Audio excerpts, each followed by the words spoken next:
welcome to this very special edition of the KAJ Masterclass Live, the show which ensures that you profit from your time spent here with experts, either through their insights, information, or simply learning from them. And today we have Autumn Williams. She is a poet and author. Welcome to the show, Autumn. Thank you so much. It's an honor to be here. You are welcome. Welcome to the show. Welcome to India in this online form, Autumn. And I'm sure not just in India, but a lot of people across the globe will benefit from what we are going to talk right now. We'll talk about poetry. We'll talk about how one can find beauty and resilience through poetry. We learn all that from you. But before that, let's learn a bit more about your background, your journey, Autumn, so that people know who they are listening to. Yeah. So I started writing poetry almost 3 years ago now. So I have a chronic illness, myalgic encephalomyelitis, and I've had it 10 years. And the first 7 years, I was mild, and then it got bad. I became bedbound, and after a year of that struggle of being bedbound, I started writing poetry, and that's been a wonderful journey. But also, I'm a mom. My husband and I have 6 children from ages 7 to 17, um, and yeah, that's me. That's you. 2022, you started writing poetry, if I'm correct. Yes. So, right, many a times when a person is in pain, they try to, uh, try, they get so, engrossed in just pain. How did this whole idea of poetry come to your mind? You know, help us understand that time so that people who are, in different stages, difficult times in their lives, they can also find solace in poetry, look at poetry as one of the ways they can find resilience, find beauty in their lives. Yeah. Um, I I was struggling really hard, just feeling pretty useless. I had come to a point in my life where I just didn't feel like there was a point to me because I was so sick and I required so much help. Um, and um, I had to come to a point within myself of what human beings are worth. And I could see that worth in other people. And I just truly feel like a human being is worth so much simply because they exist. But it's hard to apply that to yourself sometimes. And so I was struggling and I went through that, and I just came to a point where I realized I had value too, just because I was. And I started writing poetry. It's funny because I look back in time and I'm not really sure why I wrote that first poem, other than I was laying in bed and there was not much else I could do, but I was wanting something more: beauty, escape, daydreaming. And so I started writing, and it just kept flowing out, all these poems, and it felt good. It felt like, here's something I can do in this limited state that I'm in. Um, and over time, as I wrote, I realized like I could really help other people. So I've always wanted to help people. That's just a base part of my personality, is wanting to be a positive force in the world. And I realized I can share this with others. And I started writing some escapism poems, some about being sick. But as I wrote the book, I I realized there was a basis for a story there that was more universal to um, human beings than just my own story. So I wrote new poems. So I've got fiction poetry that I do as well, and I just realized I can share this with others, um, to help them feel seen and heard in their lives. There's so many different stories. We all have different pain. We all have different, whether it's physical pain or emotional pain. Um, And I think poetry is great for anyone to write. That was one thing that I loved. I looked it up. I remember I was like, okay, I don't want to do anything specific. I don't want to try and do any of this traditional poetry. I wanted to just write whatever I wanted. So I looked it up and I was like, all right, I can write just whatever I want if it's modern poetry, you know. And I think it's great for anyone if you're looking for a form of therapy almost or escape or beauty in any of their trials. You can grab paper and pen, and it doesn't have to be perfect. And it's a really good thing to do. How did it help you in the sense that one poem, few poems, several poems? Yeah, it helped me feel like I had a purpose for sure. Um, it it puts you in a different state, which is helpful for healing. I've been trying to heal for a long time, and there's no cure to my illness. But there's a 5% chance of healing at this point that I have. So I've been, trying all the natural treatments. I've done all the things with all the many doctors and things like that. Um, and, even just therapy, like counseling, everything that I can to do to heal. And I feel like poetry is a piece to that. Um, it's not going to cure me, but it does elevate my mood. And often if there's something that's just too painful to handle, it's like, oh, we'll go write about it. And it's like the idea of journaling. Sometimes you'll hear like, oh, we'll just journal it all out, and that'll really help. And poetry is a similar idea. So it's helped me feel purpose. It's helped me feel calm and peace in my life. Right, right, doctor. Earlier to that, you had written Waves chapbook. Yes. Um, I do have a Wave chapbook, so that is my first book. And I actually wrote it at the same time as my current book that I just published, Clouds on the Ground. But Waves, it's free for anyone who wants to sign up for my email newsletter. It's at freechatbook.com. And then Waves is um, it's about the ocean, but it's about love and loss and feeling peace and feeling um, an idea within my poetry that I put in a lot is feeling seen and heard in your trials and your pain, just recognizing that not everything is going to be perfect all at once, or maybe not until the next life will it get better. So, yep, Waves is available for anyone who's interested. Right. I like the name of the poetry collection, Clouds on the Ground. What did you want to uh, tell through your name, through that name? Yeah, so Clouds on the Ground, it's special to me. I'll tell the story of where it came from and kind of what I'd like people to get from it. I, when I was really sick, I would do a lot of visualizations because I couldn't really move for some of that. And one of them was picturing flying to clouds when I was trying to sleep. And I would get really sick that I couldn't picture movement. It was like a protection state that my body would go in. It's like, no, you can't picture movement right now because you can't move at all. So it wouldn't let me move. It was really frustrating. And I remember one night I was trying to fly to clouds to just calm down and peacefully slip into sleep. And I couldn't. And the idea came to me to picture the clouds resting on the ground. So that way I didn't have to move in my mind and I could still be in the clouds. And it worked really well. So that was a visualization I went back to. And when I was writing the book, it seemed like the perfect name, Clouds on the Ground. It's just this idea of like there's heaven or there's healing and it's in the clouds. And we hope that we get that on the earth. We hope those clouds are on the ground and maybe they're in the sky. Maybe we have to wait, maybe we don't. But that theme runs throughout the book. That's where the title came from. Absolutely. And it is in the on the ground. It's all in the on the ground itself. Means the beauty, the natural beauty, the clouds, the sky. We all see it from the ground.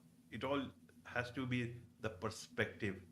How did you were you able to see all those that beauty, scenery and natural scenery and everything while in pain at the same time? Though some of your points must also be about your pain, but in terms of the whole beauty of the nature and all, how did you manage to bring that in spite of being in pain? Yeah. Um, I guess I'm a positive person in general. And just recognizing the beauty in the world um, is calming. It's peaceful and it's helpful. I have a lot of blessings in my life. My husband and my kids. Just so many good things. So when you hold on to that, when you're in a hard time, it's helpful.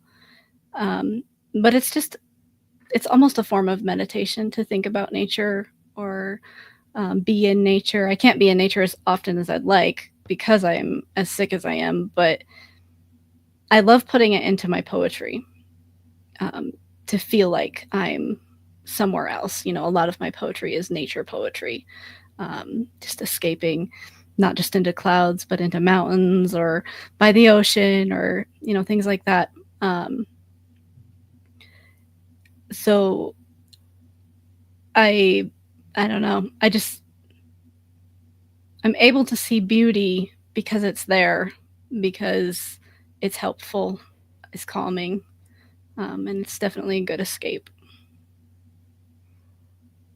And if you look at from your perspective, so many people who are hale and hearty, doing well in everything that they are doing, still not happy about it, not understanding the beauty that is around us in nature, perhaps within us, and still complaining.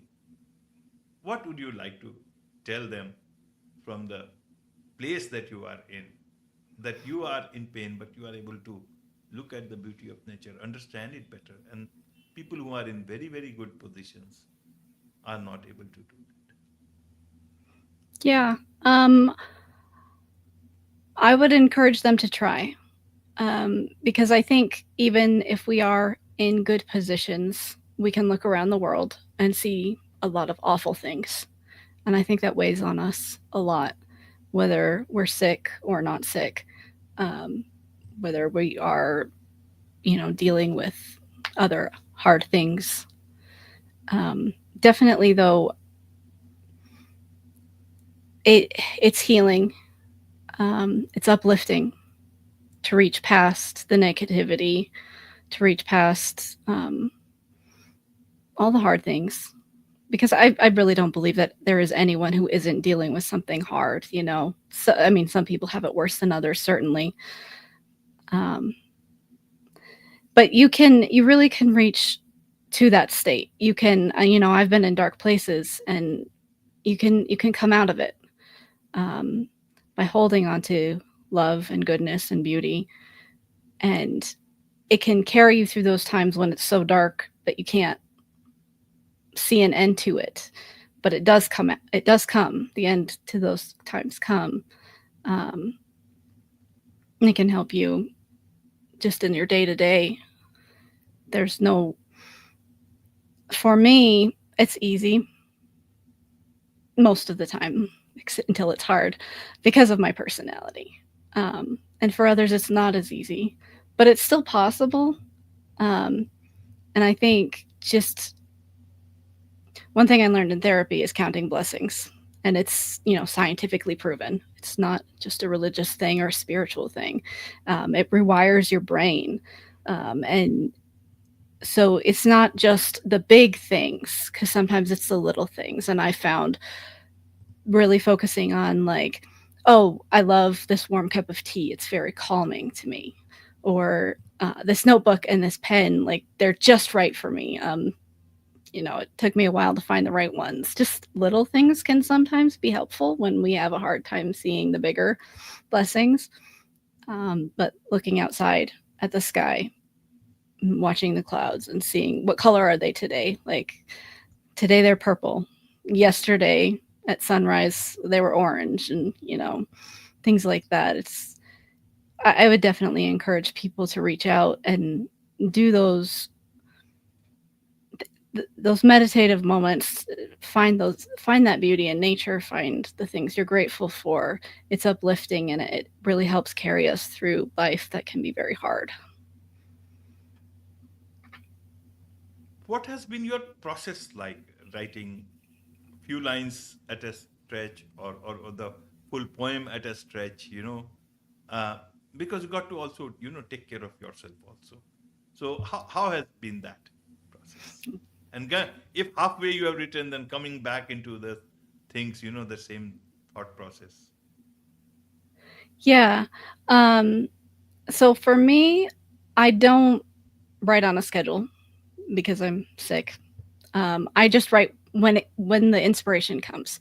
So I usually write a poem or two a day. Every now and then I'll write more than that, and sometimes I'm too sick to write any.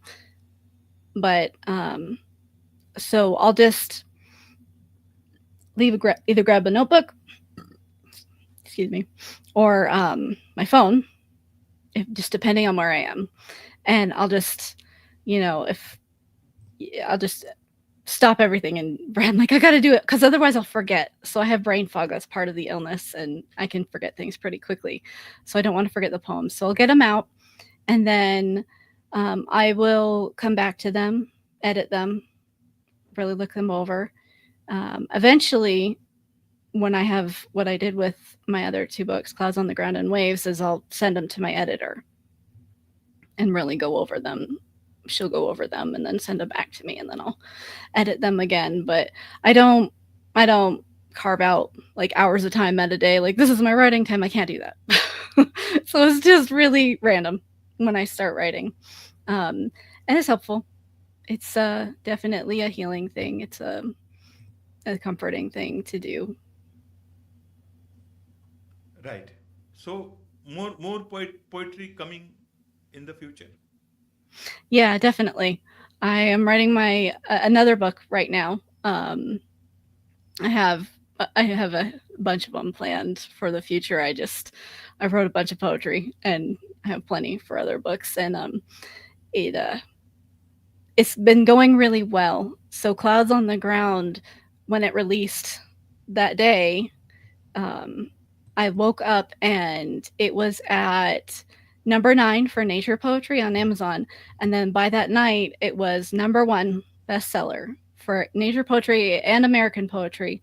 And it was number 1 new release for all of poetry. So it was shocking and thrilling and just a great journey. I've been sharing my poetry on TikTok and Instagram and getting some really good feedback. So it's wonderful to be able to have, um, a career in my state, something that I can do, something that's not too much, that isn't going to make me too sick. Um, so, with all the poems that I've written and with how it's gone, I definitely have more books that I will be publishing. Kirkus-praised poet. There are also good words from them, and with this whole, uh, top positions in terms of Amazon and all. Does it bring comfort to the difficulties that you face in terms of your illness, and have got something to look forward to now? Oh yeah, definitely. And yeah, that Kirkus positive review was, it put me into shock. It was wonderful. Um, yeah, it does bring comfort to me to put my work out there. And I've had people, reaching out to me and saying what it means to them and how it helps them. And that is just everything. It's wonderful. Any particular favorite poem of yours would you like to share with the audience? Yeah, I'd love to. So my favorite poem, I'll pull it up, is it's a lightning poem, and it is untitled. Get it real quick. Thank you for asking. Take your time. Yeah, thanks. So, in my book, some of the poems have titles and some of them don't. I only give them titles if it feels like it adds to the poem. It's just a thing that I do. So this is untitled, and it's patterns appear in the sky like roots, reaching for water, and the light is there for only a second, balancing the atmosphere, the way your veins give you strength to breathe while you watch the lightning shine through the music of rain and thunder. Wonderful, wonderful. Thanks. There is poetry has its beauty. Everyone understands it in its own way, and people like you who struggle and bring out the beauty from around them, from the things that are there. It not only helps them but helps a lot of people. As you said, people reach out to you. So I'm sure a lot of people would want to connect with you, learn more about you, from you, get hold of your books. What's the best way for them to do so? Yeah. So I'm on TikTok and Instagram. That's at Autumn Williams Poetry. And then also my website is autumnwilliams.com. Wonderful. With this, it's a wrap on this very special edition of the KJ Masterclass Live. Thank you so much indeed for joining us. Thank you.